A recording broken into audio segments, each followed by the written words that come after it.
Tak ada yang menyangka perempuan yang dulu dihina, dicampakkan dan dihancurkan hidupnya kini berdiri sebagai pemimpin yang paling dicintai rakyatnya. Lilis, seorang bupati yang dikenal jujur dan tegas, baru saja dilantik untuk periode kedua. Tapi tak banyak yang tahu, di balik senyumnya yang tenang, tersembunyi luka lama yang nyaris menghancurkannya. Dulu, ia bukan siapa-siapa. Ia hanyalah seorang istri yang dikhianati dan dibuang oleh suaminya sendiri. Namun, ia menolak untuk hancur. Ia bangkit, melawan, dan kini ia berdiri di tempat yang dulu dianggap mustahil baginya. Yang lebih mengejutkan, orang yang dulu menghancurkan hidupnya kini harus berhadapan dengannya. Tonton kisahnya sampai akhir, karena ini bukan sekadar cerita balas dendam, ini adalah perjalanan menuju keadilan yang sejati. Sebelum lanjut ke dalam ceritanya, seperti biasa absen dulu di komentar ya. Dari daerah mana kamu berasal dan jam berapa kamu nonton video ini? Oh ya, bagi kamu yang baru bergabung dengan channel Cerita Renal, sebelum absen kamu harus subscribe dulu ya. Oke, kita langsung saja mulai ke cerita lengkapnya.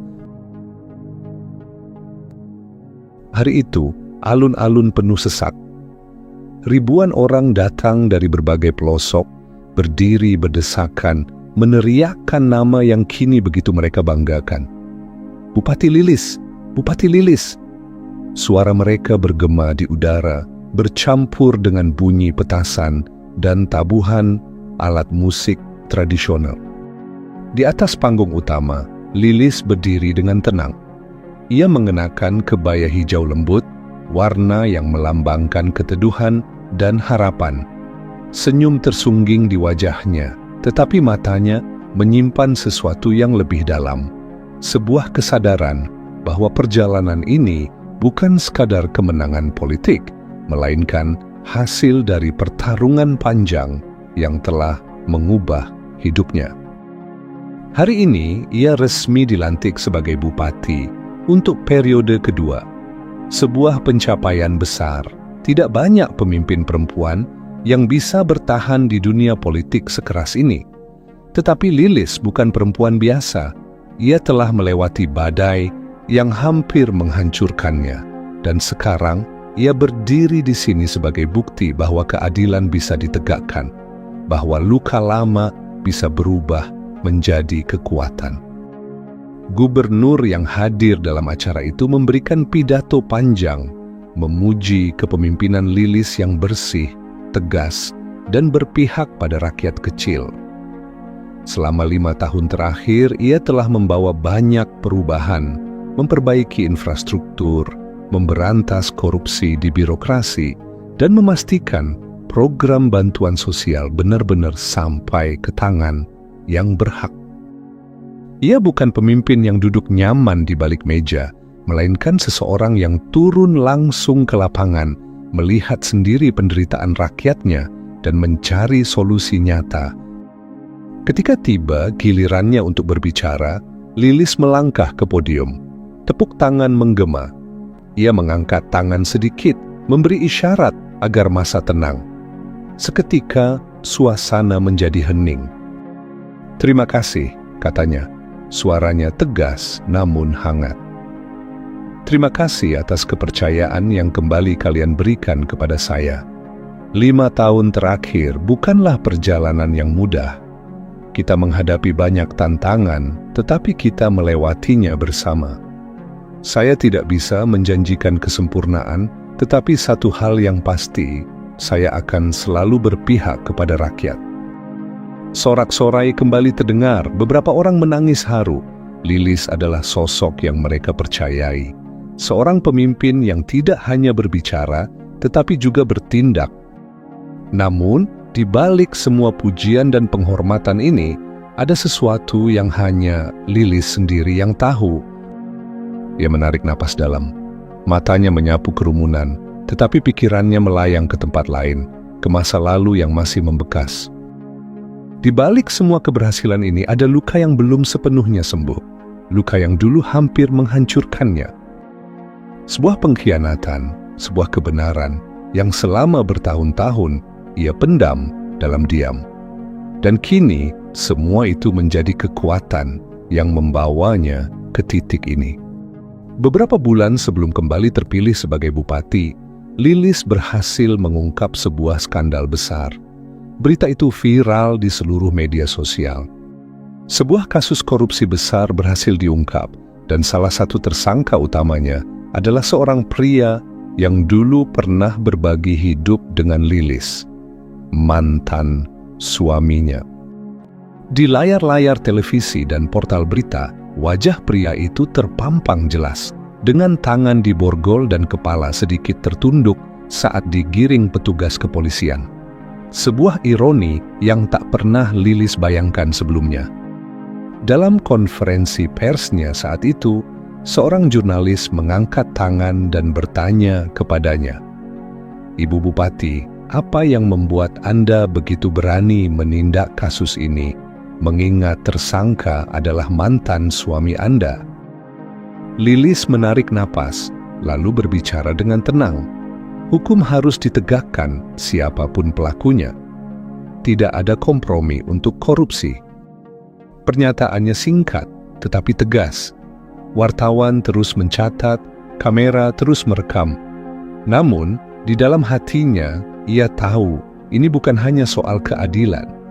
Ini adalah penutupan dari bab yang dulu hampir menghancurkannya. Namun bagi Lilis, ini bukan sekadar menegakkan keadilan. Ini adalah bagian dari balas dendam yang telah ia rencanakan sejak lama. Dulu, suaminya bukan hanya mengkhianati pernikahan mereka, tapi juga menghancurkan hidupnya, membuatnya merasa tak berdaya dan tak berarti. Kini, keadaan telah berbalik. Orang yang dulu dengan angkuh menyakitinya, kini harus menghadapi konsekuensi perbuatannya. Lilis tidak lagi perempuan lemah yang bisa dipermainkan. Dengan kekuatan yang ia bangun sendiri, ia memastikan bahwa kejahatan mantan suaminya terungkap dan keadilan ditegakkan. Ini bukan balas dendam dengan amarah, melainkan balas dendam dengan elegan, melalui kekuatan, keberanian, dan kebenaran. Siapa sangka, Bupati Lilis yang dikenal sebagai seorang pemimpin yang tegas, terlahir dari seseorang yang penuh perjuangan dari kecil. Masa kecil Lilis dihabiskan di sebuah desa kecil, jauh dari hiruk-pikuk kota.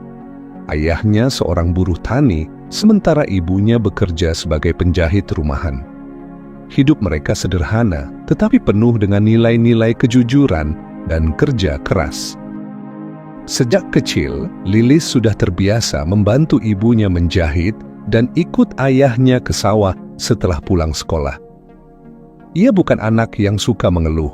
Baginya, kehidupan yang sulit hanya bisa dilawan dengan tekad dan usaha. Ketika lulus SMA, Lilis tahu bahwa keluarganya tak mampu membiayai kuliahnya sepenuhnya. Namun, ia tidak menyerah. Dengan beasiswa dan kerja sampingan, ia berhasil melanjutkan pendidikannya ke perguruan tinggi. Pagi ia kuliah, sore hingga malam, ia bekerja sebagai kasir di sebuah toko. Hari-harinya penuh dengan perjuangan. Saat teman-temannya bisa menikmati masa muda dengan santai, Lilis harus membagi waktunya dengan ketat. Kadang ia pulang larut malam dengan tubuh lelah, tetapi ia tetap belajar hingga dini hari. Ia tahu, pendidikan adalah satu-satunya jalan keluar dari kehidupan yang sulit. Meski begitu, bukan berarti hidupnya tanpa kebahagiaan. Di kampus, ia dikenal sebagai mahasiswa cerdas dan pekerja keras. Ia aktif di organisasi, sering menjadi pemimpin dalam berbagai kegiatan sosial. Banyak dosen yang mengaguminya, teman-teman pun hormat padanya. Di masa-masa inilah ia bertemu dengan seorang pria yang awalnya tampak sempurna. Namanya Bayu, seorang pegawai negeri muda yang saat itu sudah menjabat sebagai camat. Ia berpenampilan rapi, berbicara dengan santun, dan selalu terlihat percaya diri. Bayu sering datang ke acara-acara kampus sebagai pembicara berbicara tentang kepemimpinan dan pembangunan daerah. Lilis, yang saat itu mulai tertarik dengan dunia sosial, sering berdiskusi dengannya. Pria itu tampak perhatian, selalu mendukung mimpi-mimpi Lilis. Ia memuji kerja kerasnya, menyemangatinya setiap kali Lilis merasa lelah. Saat Bayu melamarnya, Lilis merasa yakin bahwa pria ini adalah pasangan yang tepat. Ia tidak tahu bahwa di balik senyum dan kata-kata manis itu, ada sisi gelap yang belum ia lihat. Dan ketika akhirnya ia menyadari, semuanya sudah terlambat. Pernikahan Lilis dan Bayu awalnya berjalan seperti mimpi indah. Sebagai istri seorang camat, hidup Lilis berubah drastis. Dari seorang mahasiswi pekerja keras yang terbiasa hidup sederhana, kini ia tinggal di rumah dinas yang megah. Statusnya naik, lingkungannya pun berbeda. Bayu tampak seperti suami yang sempurna. Ia penuh perhatian, selalu bersikap manis di depan orang lain, dan sering membawa Lilis ke acara-acara penting. Lilis percaya bahwa mereka adalah pasangan yang ideal. Namun, seiring waktu, ia mulai merasakan ada sesuatu yang salah. Bayu semakin sering pulang larut malam. Alasannya selalu sama, pekerjaan. Awalnya, Lilis memaklumi. Jabatan suaminya memang menuntutnya untuk selalu sibuk. Namun, firasatnya mengatakan ada sesuatu yang disembunyikan Bayu. Lilis mulai memperhatikan. Setiap malam, ia melihat suaminya membawa pulang dokumen-dokumen yang tidak pernah ia perlihatkan padanya. Teleponnya sering berbunyi, tetapi Bayu memilih keluar ruangan untuk menjawabnya. Ia juga mulai bersikap dingin, tidak lagi menatap Lilis dengan tatapan penuh kasih seperti dulu. Kecurigaan Lilis semakin kuat ketika ia menemukan sesuatu di lemari kamar mereka. Sebuah amplop berisi foto-foto suaminya dengan seorang wanita, rekan kerjanya sendiri. Mereka terlihat akrab, lebih dari sekadar rekan kerja biasa. Namun, ia tidak langsung bertindak. Ia tahu, jika ia menuduh tanpa bukti yang cukup, Bayu bisa saja memutarbalikkan keadaan. Lilis memilih untuk diam dan mengawasi. Ia mulai mencari informasi, menggali lebih dalam tentang kehidupan suaminya di luar rumah. Semakin ia mencari, semakin jelas bahwa Bayu tidak hanya berselingkuh. Ia juga terlibat dalam sesuatu yang jauh lebih besar, sebuah skandal korupsi. Suatu malam, saat Bayu sedang mandi, Lilis memberanikan diri membuka laci meja kerjanya. Ia menemukan tumpukan dokumen transaksi keuangan yang mencurigakan. Jumlahnya tidak masuk akal. Ada aliran dana besar ke rekening-rekening yang tidak dikenalnya. Tapi apa yang bisa ia lakukan? Ia hanyalah seorang istri, tanpa kuasa, tanpa dukungan. Jika ia melaporkan Bayu, ia bisa dijebak atau bahkan diancam. Lilis mulai hidup dalam ketakutan. Ia tidur dengan seseorang yang ia tahu telah mengkhianatinya, tetapi ia tidak bisa pergi begitu saja. Jika ia menunjukkan bahwa ia tahu, Bayu mungkin akan bertindak lebih jauh. Perselingkuhan Bayu akhirnya terbongkar di depan umum. Foto-fotonya dengan wanita lain tersebar luas. Skandal itu menjadi buah bibir. Bayu, yang selama ini menjaga citra sebagai pejabat terhormat, akhirnya jatuh juga. Lilis tidak lagi bisa menahan diri. Ia meminta cerai. Perceraian itu menjadi pukulan berat baginya. Ia kehilangan statusnya, rumahnya, bahkan sebagian besar teman-temannya. Banyak orang menjauh, seolah ia adalah wanita yang membawa sial. Namun di titik terendah itulah sebuah tekad baru mulai tumbuh. Lilis tahu ia harus bangkit. Dan suatu hari nanti, ia akan membalas semua ini, bukan dengan dendam, tetapi dengan keadilan. Setelah perceraian itu, Lilis seolah kehilangan arah. Rumah tangganya hancur, dan kepercayaan dirinya ikut runtuh. Ia merasa dikhianati, tidak hanya oleh Bayu, tetapi juga oleh banyak orang yang dulu mengaku sebagai teman. Orang-orang mulai menjauh darinya. Mereka yang dulu menghormatinya sebagai istri seorang pejabat kini tak lagi peduli. Beberapa bahkan menyalahkannya atas kehancuran rumah tangganya. Lilis terlalu ambisius, kata sebagian orang. Lihat saja perempuan tanpa suami mana bisa bertahan, sindir yang lain. Lilis memilih diam bukan karena ia lemah, tetapi karena ia tahu tidak ada gunanya menjelaskan apapun kepada mereka yang sudah memutuskan untuk menilainya dengan cara mereka sendiri. Namun, di balik kesedihan itu, ada satu hal yang masih ia miliki. Tekad. Lilis tidak ingin selamanya menjadi korban. Ia tidak ingin selamanya dikenal sebagai mantan istri seorang pejabat korup. Awalnya, ia hanya mencari kesibukan agar pikirannya tidak terus-menerus dihantui rasa sakit. Ia mulai aktif dalam kegiatan sosial di lingkungan sekitarnya, membantu ibu-ibu mengelola usaha kecil, mendampingi anak-anak kurang mampu, mendapatkan akses pendidikan, hingga mengurus berbagai program kesehatan masyarakat. Tanpa ia sadari, orang-orang mulai memperhatikannya. Lilis bukan lagi sekadar mantan istri seorang pejabat. Ia adalah seseorang yang benar-benar peduli dengan masyarakat. Ia berbicara langsung dengan warga, mendengarkan keluhan mereka, dan mencari solusi. Setiap harinya, ia semakin dikenal bukan karena masa lalunya, tetapi karena apa yang ia lakukan sekarang. Kejujuran dan ketulusannya menarik perhatian banyak pihak. Sejumlah aktivis sosial mengajaknya untuk bekerja sama, dan beberapa tokoh masyarakat mulai mendukung langkah-langkahnya. Dari sekadar relawan, ia mulai dipercaya menjadi pengurus di berbagai organisasi sosial. Ia belajar banyak tentang kebijakan publik, tentang bagaimana membantu masyarakat dari level yang lebih luas. Ia menyadari, jika ingin benar-benar membuat perubahan, ia harus berada di posisi yang lebih kuat. Dunia politik yang dulu ia hindari, kini tampak seperti jalan yang harus ia tempuh. Awalnya, ia ragu. Politik adalah dunia yang keras. Ia tahu betul bagaimana permainan di dalamnya, bagaimana kekuasaan bisa membuat seseorang berubah. Namun, bukankah justru karena itu ia harus masuk ke sana? Bukankah justru karena terlalu banyak orang seperti Bayu di dunia ini, ia harus melakukan sesuatu? Suatu hari, seorang tokoh masyarakat mendekatinya. Lilis, kenapa tidak mencalonkan diri?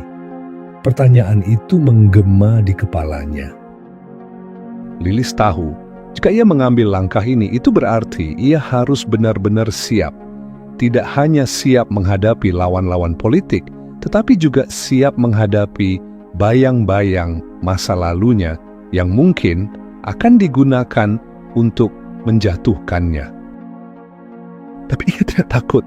Ia telah melalui banyak hal dalam hidupnya, dan kali ini ia tidak akan mundur. Lilis berdiri di depan cermin. Tatapannya tajam, penuh tekad. Ia menarik napas dalam, mencoba menenangkan hatinya. Hari ini, ia akan mengumumkan pencalonannya sebagai bupati.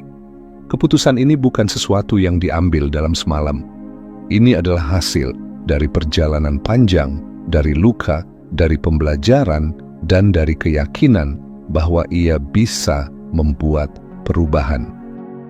Ketika kabar pencalonannya mulai tersebar, reaksi masyarakat beragam. Bukankah dia hanya seorang mantan istri pejabat?